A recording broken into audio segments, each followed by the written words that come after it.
अस्सलाम वालेकुम everyone, welcome back to another topic. जैसे कि आपको मालूम है कि government of Jammu and Kashmir ने एक ऑर्डर जारी किया है प्रॉपर्टी टैक्स का, यानी कि जम्मू एंड कश्मीर में पहली बार प्रॉपर्टी टैक्स लागू किया जा रहा है। 21 फरवरी 2023 को housing and urban development department ने एक नोटिफिकेशन जारी किया है, जिसमें यह कहा गया है कि 1 अप्रैल 2023 से जम्मू एंड कश्मीर में लोगों से टैक्स वसूल किया जाएगा। तो ऐसे में लोगों में एक बेचैनी सी पैदा हो रही है, यानी कि सब लोग परेशान है, चाहे वो रूरल एरियाज के लोग हैं, चाहे वो अर्बन एरियाज के लोग हैं, तो सभी परेशान है। तो आज मैं आपको बताऊंगा कि किन लोगों को टैक्स नहीं देना है और किन लोगों को टैक्स देना है, किन किन चीजों पे देना है और कितना देना है और किन किन चीजों पे टैक्स नहीं देना है। ये सभी चीजें जानेंगे आज की कवर स्टोरी में। लेकिन शुरू करने से पहले अगर आप हमारे चैनल पर नए हो तो चैनल को सब्सक्राइब कीजिए और साथ में बेल आइकन को भी प्रेस कीजिए ताकि आपको ऐसे ही इंफॉर्मेटिव कंटेंट मिलते रहे। तो चलो आज की कवर स्टोरी शुरू करते हैं।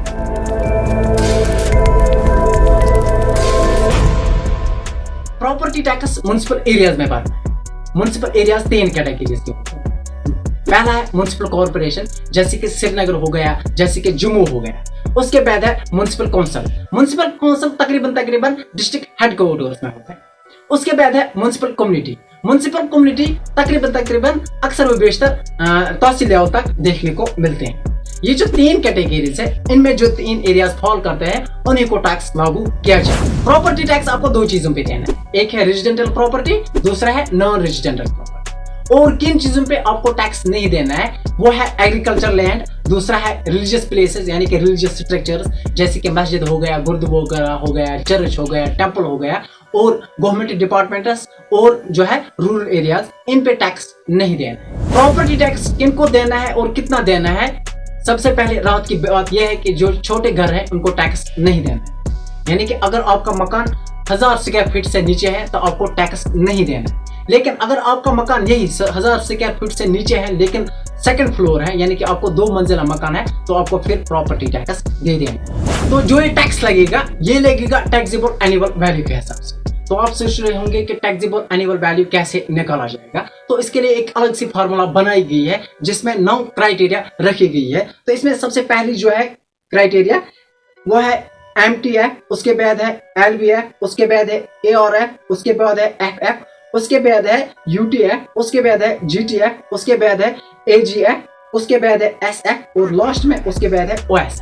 इन्हीं सबको कैलकुलेट करने के बाद जो आपकी प्रॉपर्टी पर वैल्यू बनेगा उसी हिसाब से आपकी प्रॉपर्टी पर टैक्स लगेगा। तो जो ये क्राइटेरिया है इसकी मैं आपको फुल फॉर्म बताऊंगा, फिर आपको इजीली समझ आएगा कि आपकी प्रॉपर्टी पर कितना टैक्स लगेगा और किस हिसाब से लगेगा। तो पहला जो है वो है एमटीएफ यानी कि म्युनिसिपल टाइप फैक्टर। मैंने पहले ही आपको बताया है कि इनमें 3 कैटेगरीज है, एक है म्युनिसिपल कॉर्पोरेशन, दूसरा है म्युनिसिपल काउंसिल, तीसरा है म्युनिसिपल कम्युनिटी। तो पहले देखा जाएगा एमटीएफ यानी कि आप किस म्युनिसिपल एरिया में आते हैं। उसके बाद है एलबीएफ हो गया लैंड वैल्यू फैक्टर, यानी कि श्रीनगर में लैंड जो है उसकी एक वैल्यू है, जम्मू में लैंड जो है उसकी दूसरी वैल्यू है, ऐसे हर डिस्ट्रिक्ट में लैंड का अलग अलग वैल्यू है। तो इस हिसाब से आपकी लैंड का जो वैल्यू है उस हिसाब से आपका टैक्स बन जाएगा। उसके बाद है एआर, यानी कि जो आपने स्ट्रक्चर बनाया है, जो भी स्ट्रक्चर आपने बनाया है, मकान बनाया है, क्या बनाया है, उसके नीचे जो आपने लैंड खर्च की है तो उसका क्या वैल्यू है उस हिसाब से आपको टैक्स लगेगा। उसके बाद है फ्लोर फैक्टर, यानी कि आपको कितने फ्लोर है, फर्स्ट फ्लोर है, सेकंड फ्लोर है, 3 फ्लोर है, जितने फ्लोर्स आपको होंगे उतने आपको ज्यादा टैक्स लगेगा।